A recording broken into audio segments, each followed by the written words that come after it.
Amendment? Mr. Chairman.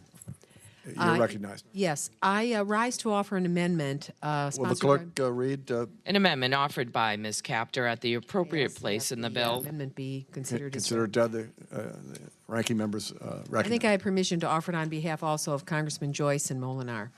And to give it a name, eliminate the killer fish amendment. In front of you, there is a photo somewhere, but this is what we're after, swimming up the Mississippi fast, heading toward the Great Lakes, objective to eliminate our $8 billion fishery. It is a real serious issue. I would like to thank the chairman for including language in the report regarding the Asian carp. However, despite all of the efforts of the Army Corps, this is a picture of what broke through the barriers and was swimming toward the Great Lakes just 2 weeks ago, an 8-pound, 28-inch Asian carp, which wasn't supposed to happen, and we had ordered that the Army Corps of Engineers produce a report, which it has done. We paid $7 million for it, and they refused to release the report. And so this amendment says, release the report. And we honestly, if you look at the picture before you, it is prolific. It is like legions coming up the Mississippi from the Gulf. Every year they advance. It's very close to the entry point at Chicago in the Illinois River at the Brandon Road Lock, but it broke through all the electric barriers. Somehow it got in there, and we don't want it. And we have a real environmental problem on our hands here.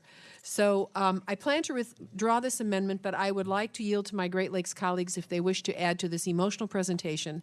But I can tell you I had a meeting... Those fish look like they've been electrified.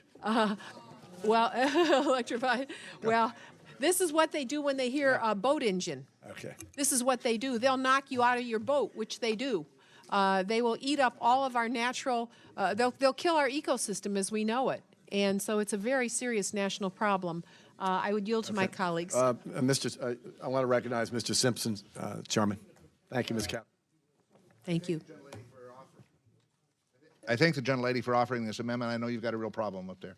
It's one that I hear about both when I chaired the Interior Committee and here almost every hearing the Asian carp comes up. And I know that you and Congressman Moolenaar and Mr. Joyce, all of the Great Lakes representatives realize this is a very important issue to you. And if you'll withdraw the amendment, as you said, you indicated that you would, I promise that I will work with you. We will get the Army Corps in. We will talk to them about what's happening with the report, why it has not been released, and that it should be released, because this is an issue that has to be addressed. And so I appreciate the gentlelady for offering the amendment.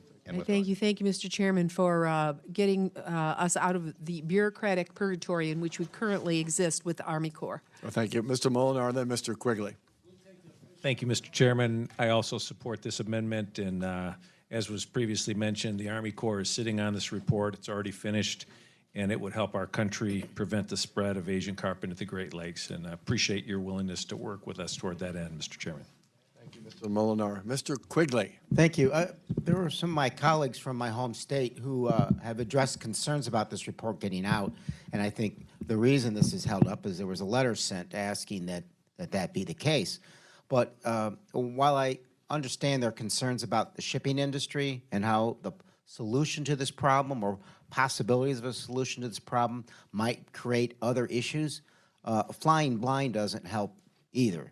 At this point in time, I support this amendment because we need to understand what the choices are, what the options are, what the threat is.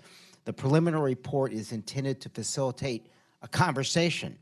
There are still years to haggle over the details before anything's close to final. But as Ms. Kaptur has said, this time frame is collapsing. The fish has broken through the barriers. It's going right through Mr. Davis's district and my district, and unfortunately, once it's in Lake Michigan, it's done. So I believe it doesn't make any sense to fly blind. It doesn't help. We're going to have different solutions to this proposed, but in the end, we have to do something. Thank you. Any further discussion? Yes, Mr. Joyce is recognized. Thank you very much, Mr. Chairman. Just briefly, that I think it bears repeating that we've paid $7 million for this report, and it's sitting there. And we've waited years for the Glimmerous report. He gave us 8 options, one being do nothing, so only 7 options. All we're asking for is how to get to the solutions and fix the problem once and for all. Thank you very much, and I appreciate working with the chairman and make sure we can make this happen. Thank you. Thank you, Mr. Joyce. Ms. Kaptur, a minute to close. Thank you. I just thank my colleagues for their understanding. And if you don't live in the Great Lakes region, imagine this thing coming at you in the region you come from. And there's no environmental solution at the moment. There's no genetic control. All we're doing now is using some of our Great Lakes Restoration Initiative money to fish it out to the extent that we can. But it is like an advancing army the size of which you cannot imagine. And it is frightening to us. It would change our entire ecosystem. So I thank the chairman. I hope the Army Corps is listening to us as we're talking about this, because we truly do need, we've got to put petty interests aside and figure out how to save the Great Lakes. Thank you so very much, and I appreciate the chairman's cooperation and my Ms. colleagues. Kaptur. Are there any further amendments to